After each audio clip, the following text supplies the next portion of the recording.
This is one of those videos that you need to watch if you can, and warning, it's going to get worse and worse and worse as we go.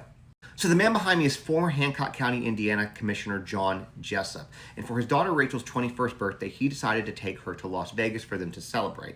They're out on the casino floor, they're gambling, they're drinking. She doesn't feel really well, so she's like, let's go back to the room. And he says, no, you got to keep up with me, and plies her with another 3 Long Island iced teas while saying, what happens in Vegas stays in Vegas. Now, from that point, she's pretty inebriated, and he drags her basically to a strip club where he leaves her at the bar and then goes into a private room with one of the dancers. And when he comes back out, she is so intoxicated, she has to be brought back to her own room in a wheelchair.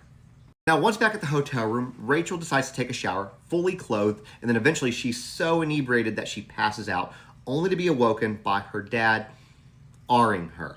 You know what that means. From there, she obviously reports it. He gets in trouble. Accusations are flying. But here's the kicker. Hancock County, despite knowing these allegations, despite knowing what he did, still elected him into his position.